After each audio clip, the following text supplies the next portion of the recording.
معزز حاضرین، اللہ رب العزت کا احسان عظیم ہے کہ خلاق عالم نے مجھے اور آپ کو اشرف المخلوقات انسان بنایا اور پھر نبی آخر الزمان جناب محمد الرسول اللہ صلی اللہ علیہ وسلم کا امتی اور غلام بنایا۔ اصحاب مصطفیٰ اہل بیت عظام کی محبت سے ہمارے دلوں کو سرشار فرمایا اور اولیاء اللہ فقہاء محدثین کی محبت ہمارے دلوں میں بٹھائی۔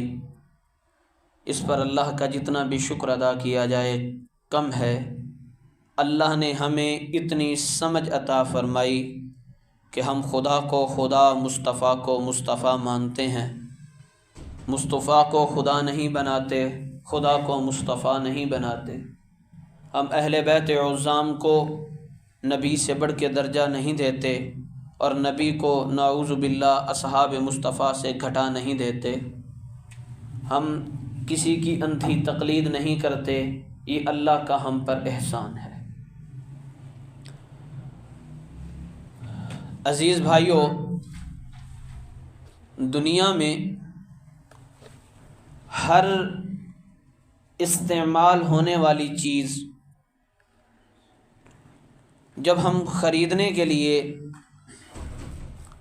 بازار کا رخ کرتے ہیں، کوئی بھی چیز لے لیں، موبائل لے لیں، اسپیکر لے لیں، اے سی لے لیں، کارپیٹ لے لیں، کوئی چیز بھی ہم خریدنے کے لیے جاتے ہیں، جو کمپنی کی چیز ہوتی ہے اس کے ساتھ ہمیں ایک بک دی جاتی ہے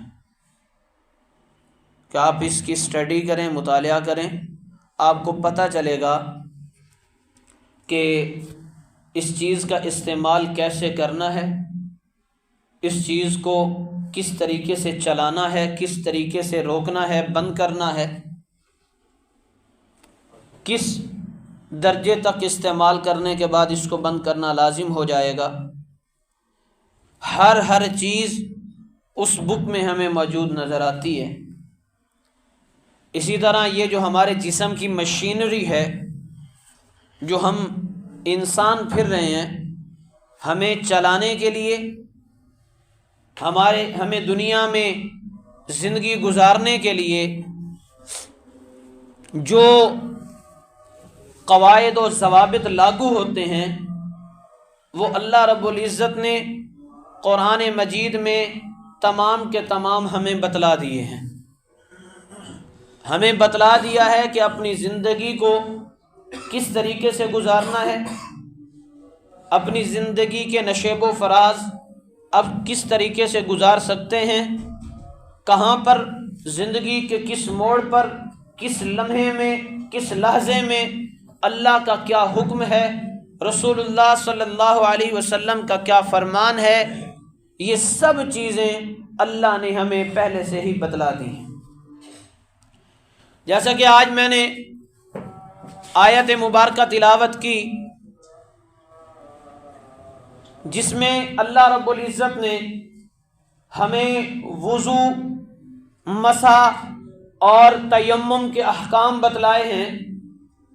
ہم مسجد میں تو آتے ہیں، مسجد میں آنے کے بعد ہم بڑے خشوع اور خضوع کے ساتھ نماز بھی پڑھیں، اس میں ثنا بھی بہت اچھے طریقے سے پڑھیں، تعوذ تسمیہ بھی پڑھیں، فاتحہ بھی بہت اچھے طریقے سے پڑھیں، اچھی قرات سے پڑھیں، ہم اس میں سورہ بھی بہت اچھی پڑھیں، لیکن ہمارا رخ جو ہے وہ قبلہ سے ہٹ کے شمال کی طرف ہو جائے تو وہ ہماری نماز قابل قبول نہیں ہے۔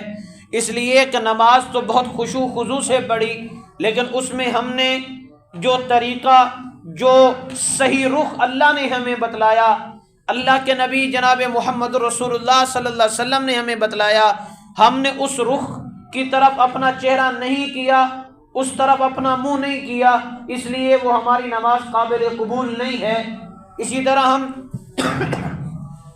نیت گھر سے کر کے آئے کہ نماز پڑھوں گا، نماز بھی اچھے طریقے سے پڑھوں گا، تلاوت بھی اچھی کروں گا، لیکن ہم پاک نہ ہوں، ہمارا غسل نہ ہو، ہمارا وضو صحیح نہ ہو، تو پھر ہماری وہ تلاوت بھی کسی کام کی نہیں ہے، ہمارا وہ غسل جو ہے، غسل کے بغیر ہماری نماز بھی کسی کام کی نہیں ہے، ہماری جو ہے عبادت کسی کام کی نہیں ہے، اس لیے کہ ہم نے سب سے پہلا جو ہمارے اوپر فرض تھا وضو کا یا غسل کا، ہم نے اس کو صحیح طریقے سے انجام نہیں دیا۔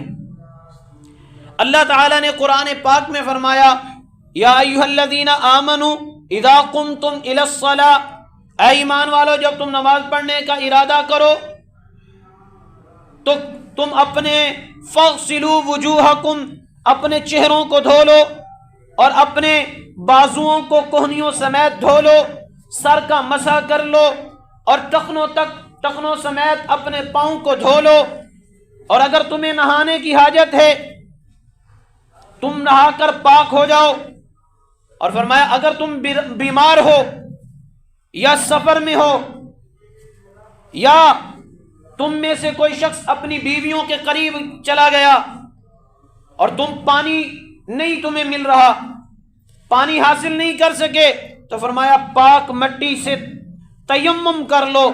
یہ اللہ ہمیں پہلے بتلا رہا ہے۔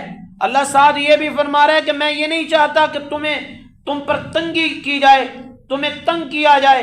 اللہ فرما رہے ہیں میں صرف اور صرف تمہیں پاک کرنا چاہتا ہوں، اور پاک کرنا کا مقصد کیا ہے؟ تاکہ تم میری نعمتوں کا شکر ادا کر سکو، تاکہ تم پاک ہو کر جب سجدہ شکر ادا کرو تو وہ تمہارا سجدہ بھی قبول ہو جائے، جب تم پاک ہو کر میرے کلام کی تلاوت کرو تو وہ آپ کی تلاوت بھی میری بارگاہ میں، رب ذوالجلال کی بارگاہ میں قبول کر لی جائے۔ تو اس لیے ہمارے ذمہ سب سے پہلی جو بات ہے، ہم دین کے مطابق اپنے آپ کو پاک کرنے والے بن جائیں، محمد الرسول اللہ صلی اللہ علیہ وسلم کے سنت طریقوں کے مطابق وضو اور غسل کا طریقہ سیکھ لیں۔ پھر غسل ہے، غسل کے فرائض عام طور پہ ہمارے لوگ کہتے ہیں غسل دے 3 فرائض۔ جب پوچھا جائے کون کون سے، یہ میرے ساتھ بیتی ہے، میں نے ایک شاگرد سے پوچھا تھا، واللہ ممبر رسول پہ کھڑا ہوں، میں نے کہا تھا غسل کے فرائض کون سے؟ اس نے کہا صابن، تیل، تولیہ۔ یہ غسل کے فرائض بتا رہا ہوں۔ افسوس کی بات ہے کہ ہمارے نوجوان کو ابھی تک غسل کا طریقہ نہیں پتا، ہمارے نوجوان کو ابھی وضو کے طریقے کا نہیں پتا۔ جب وضو کا کہا جائے، اب مولوی صاحب حدیث بھی دکھاؤ، قرآن بھی دکھاؤ، پھر اسی ہمیں وضو کریں۔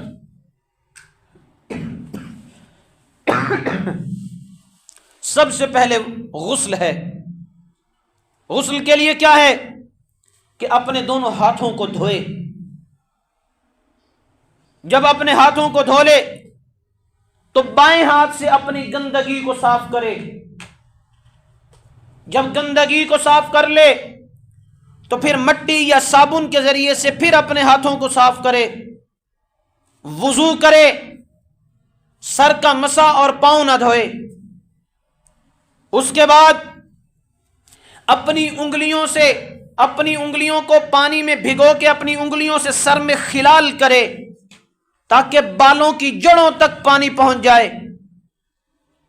اچھے طریقے سے خلال کرنے کے بعد پھر وہ 3 چلو پانی کے بھر کے سر میں ڈالے،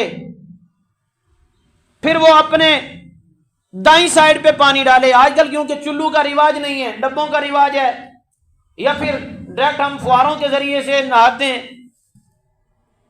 لیکن سنت طریقہ یہ ہے کہ خلال کرے اچھے طریقے سے، سر پہ پانی ڈالے، اپنی دائیں طرف پانی ڈالے، بائیں طرف پانی ڈالے، پورے جسم پر پانی ڈالے، ایک بال کے برابر بھی جگہ خشک نہ رہے۔ یہ انسان کا غسل ہے، پاک صاف ہو کر اللہ کے گھر میں آئے۔ اس میں نہ صابن ہے، اس میں نہ تیل ہے، اس میں نہ تولیہ ہے۔ ہمارا غسل بھی صحیح نہیں ہے۔ کوئی جاتا ہے غسل خانے میں، لا الہ الا اللہ محمد رسول اللہ، غسل کر رہے۔ جس جگہ پر جا کے میں اپنے بیٹے کا نام لینا گوارا نہیں کرتا، جس جگہ پر جا کر میں اپنی بیوی اور اپنے ماں باپ کا نام لینا گوارا نہیں کرتا۔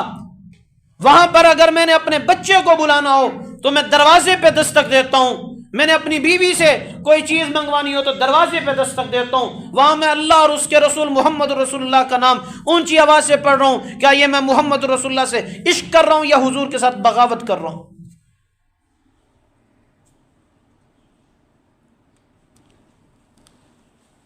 وہاں کھڑے ہو کر بسم اللہ پڑھنے کی اجازت نہیں ہے۔ ہم وہاں رسول اللہ صلی اللہ علیہ وسلم کا نام لا الہ الا اللہ محمد رسول اللہ پڑھ کے ہم اپنے آپ کے اوپر پھونک مار رہے ہیں، ناپاک جسم کے اوپر پھونک مار کے ہم اپنے آپ کو ظاہر کر رہے ہیں کہ ہم عاشق رسول ہیں۔